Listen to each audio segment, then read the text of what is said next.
Assalamualaikum warahmatullahi wabarakatuh. Selamat pagi menjelang siang, mahasiswa semuanya. Mudah-mudahan sehat dan tetap semangat dalam menjalani perkuliahan kita.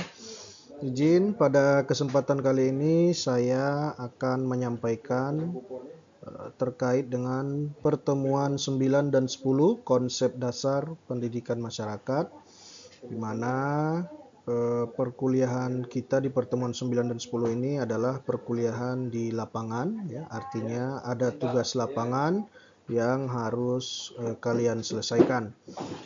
Dengan judul di pertemuan 9 itu yaitu permasalahan dan tantangan pengelolaan program Penmas, dan pertemuan 10-nya adalah asas-asas pendidikan masyarakat. Jadi, pertemuan 9 dan 10 ini kita lakukan dari rentang waktu 16 September hingga 23 September 2025. Nah, apa saja yang harus kalian lakukan? Nah, sekarang ini pada kesempatan ini akan saya sampaikan. Oke. Baik, di pertemuan 9 target kita adalah mahasiswa mampu menganalisis kasus dan tantangan dalam penyelenggaraan program pendidikan masyarakat. Nah, kalau beberapa waktu yang lalu kalian sudah ke lapangan juga dengan tugas berfoto ya atau mengunjungi satuan pendidikan masyarakat yang ada di sekitaran kampus kita atau di sekitaran tempat tinggal kalian. Nah, kalau kita sudah bicara tentang satuan, maka erat kaitannya nanti dengan program ya. Maka langkah selanjutnya yang harus kita lakukan adalah setelah kita mengenal satuan, maka kita harus mengenal program-programnya apa. Nah, untuk mengenal program-program itu ya, maka kita buat juga dengan aktivitas ke lapangan ya, seperti pertemuan 9 dan 10 ini. Oke. Nah, tujuannya apa? Tujuan kita ke lapangan pertama ya, kalian mengidentifikasi permasalahan nyata di lapangan terkait penyelenggaraan program Penmas. Jadi selain nanti bertanya-tanya tentang programnya, juga sekaligus ya, kira-kira permasalahan yang ada di satuan-satuan Penmas itu apa saja gitu ya, terkait dengan penyelenggaraan programnya. Ya. Kemudian kalian juga menganalisis faktor penghambat dan tantangan yang dihadapi lembaga atau komunitas penyelenggara Penmas ya, atau penyelenggara program Penmas ya. Apa saja Pak program-program Penmas? Nah, itu kan ada di buku utama kita ya. Salah satunya adalah Taman Bacaan Masyarakat, kemudian program kepemudaan, kemudian pemberdayaan, kesetaraan, keaksaraan dan lain sebagainya ya. Jadi silahkan kita lihat kembali buku kita ya, buku utama kita. Oke, jadi ada dua ya. Ini untuk pertemuan 9 ya. Walaupun nanti kegiatannya kita gabung ya, kita buat dalam satu rangkaian. Nah, kemudian apa yang kita lakukan? Pertama, kita membahas tentu tentang permasalahan dan tantangan pengelolaan program Penmas. Nah, sebelum ke lapangan, kalian harus belajar mandiri dulu melalui bahan tayang dosen. Nanti akan saya share bahan tayangnya, materinya, dan buku utama serta sumber belajar lainnya ya tentang isu-isu umum dalam pengelolaan Penmas. Contohnya isu-isu yang biasanya muncul adalah keterbatasan dana lembaga, ya, rendahnya partisipasi masyarakat dalam program Penmasnya, lemahnya sumber daya manusia dalam mengelolanya dan lain-lain sebagainya. Ya, contoh ya itu contohnya. Kemudian apalagi yang disiapkan Pak sebelum ke lapangan? Nah, kita membagi dalam 3 sampai 5 orang per kelompok. Ya. Ya, kita sepakatilah di kelas kita yang konsep dasar Penmas ini kelompoknya yaitu kelompok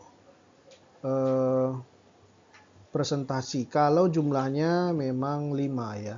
Tapi kalau kelompok presentasinya terlalu banyak ya sebaiknya maksimal 5 saja. Dan kalian nanti akan saya berikan juga ya lembar panduan observasi dan wawancaranya. Jadi sebelum ke lapangan, kalian harus belajar dulu secara mandiri, melihat bahan tayang saya, kemudian bahan buku utama kita, lalu sumber-sumber belajar lainnya dari YouTube, dari artikel jurnal dan sebagainya. Lalu pastikan kalian melihat dulu nanti instrumennya. Mana instrumennya, Pak? Itu akan saya share nanti di akhir ya. Oke, itu kegiatan kita sebelum ke lapangan. Nah, di lapangan mengapain, Pak? Nah, mahasiswa mengunjungi apakah itu lembaga kursus pelatihan, apakah itu sanggar kegiatan belajar, apakah itu pusat kegiatan belajar masyarakat, atau satuan-satuan Penmas lainnya. Ya, kan ada banyak tuh ya satuan Penmas.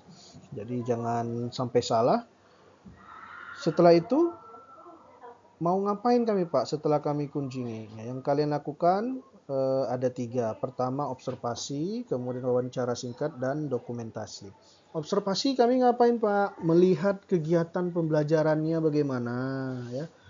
Melihat pengelolaan administrasinya bagaimana, ya. Itu kalian observasi. Observe ya, mengamati. Nah, kemudian setelah mengamati, ya, kalian boleh mewawancarai secara singkat, ya. Siapa diwawancarai, Pak? Pengelolanya. Kalau dia PKBM namanya pengelola PKBM, ya. Kalau dia mungkin ada yang ke PAUD, dia guru PAUD. Tapi sebaiknya jangan ke PAUD ya, karena nanti tersendiri ada konsep dasar PAUD.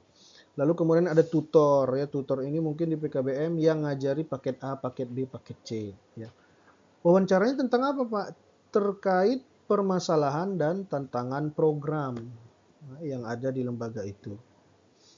Nanti akan saya berikan panduan lembar observasinya atau instrumen namanya ya, instrumen observasinya dan instrumen wawancaranya.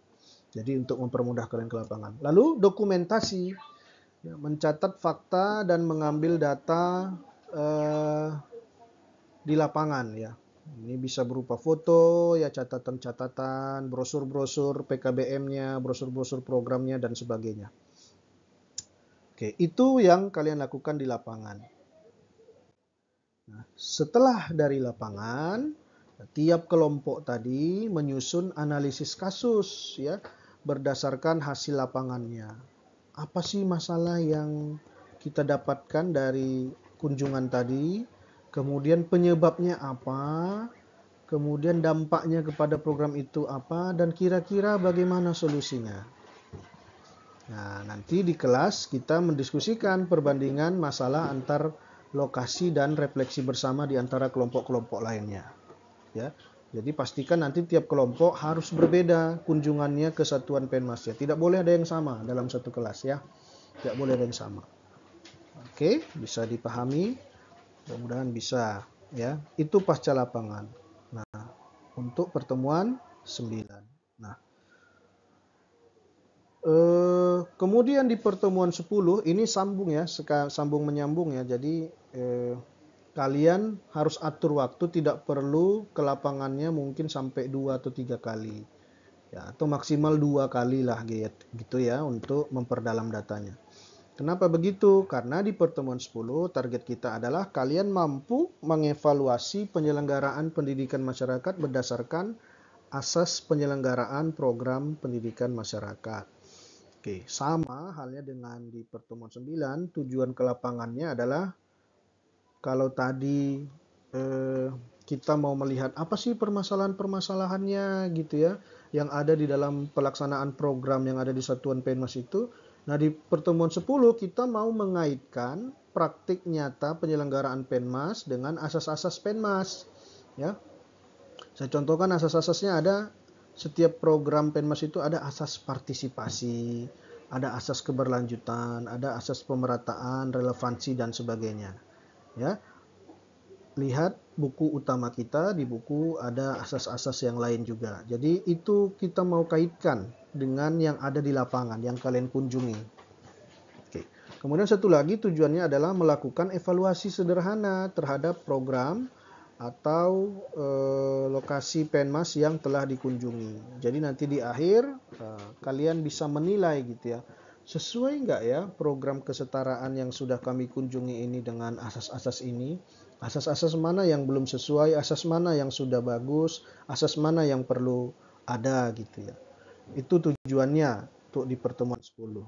Nah, bagaimana skenario pembelajarannya, Pak?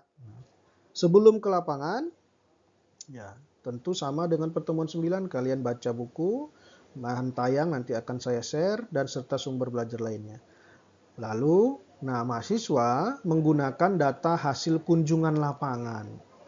Dan menggunakan hasil kunjungan lapangan pada pertemuan 9. Artinya kalian boleh tidak lagi ke lapangan untuk pertemuan 10 ini.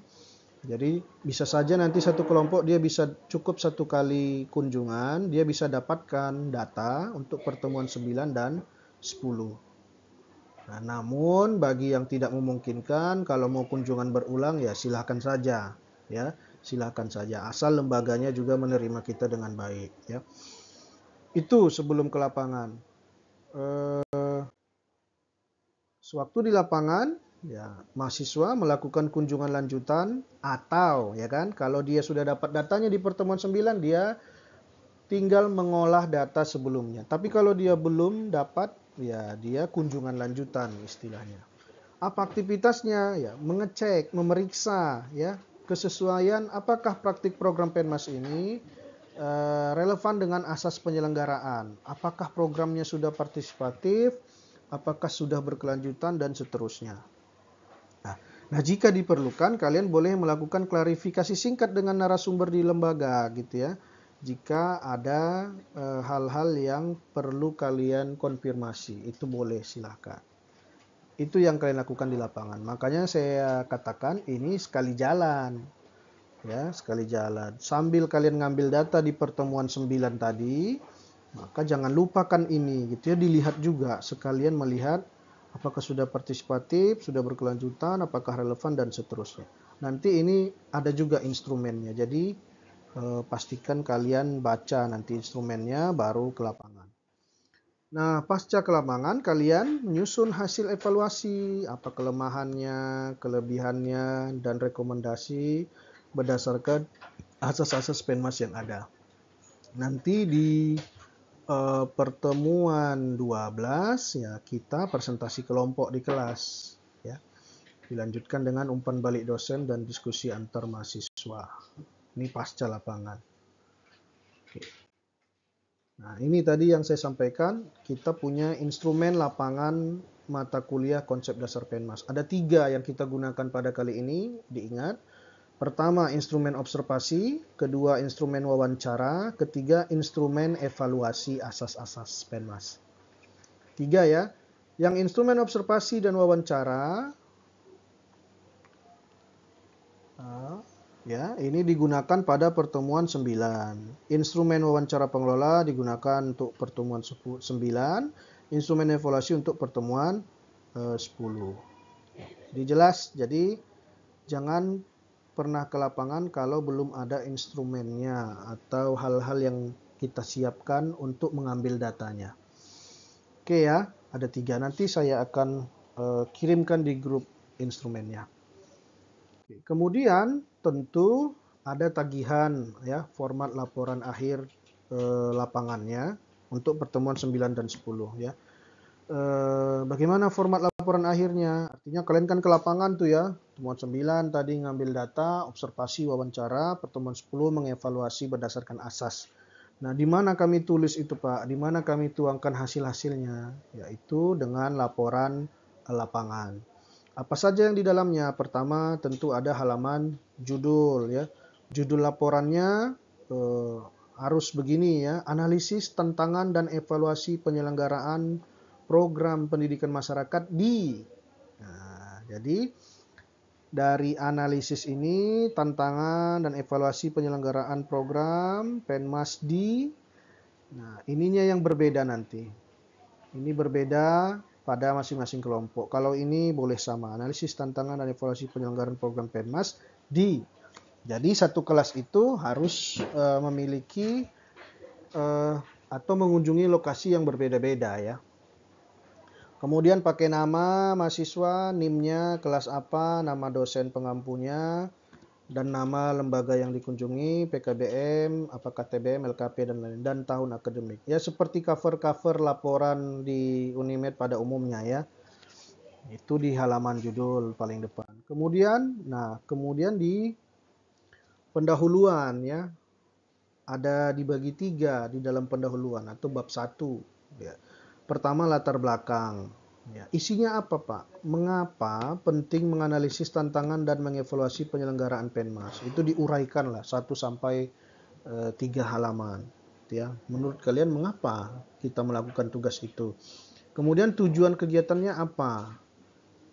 Ya, mengidentifikasi permasalahan dan tantangan dalam penyelenggaraan Penmas, mengevaluasi kesesuaian program dengan asas Penmas. Ini sudah disediakan 2 subjudulnya, jadi silakan dikembangkan. Terus manfaat kegiatannya bagi mahasiswa apa, lembaga apa, dan pengembangan keilmuan atau pengembangan programnya apa.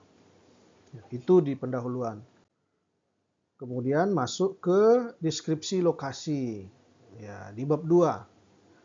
Ya, kemukakan profil singkat lembaga, nama lembaganya apa, alamatnya di mana, program-programnya apa saja, jumlah pesertanya apa, berapa, lama berdirinya, ya. Kemudian bentuk kegiatan yang diamati apa program kalian itu, karena salah satu satuan itu kan punya beberapa program. Nah, dipilih program mana yang kalian amati, apakah kesetaraan saja, apa taman bacaan, atau kursus, ya.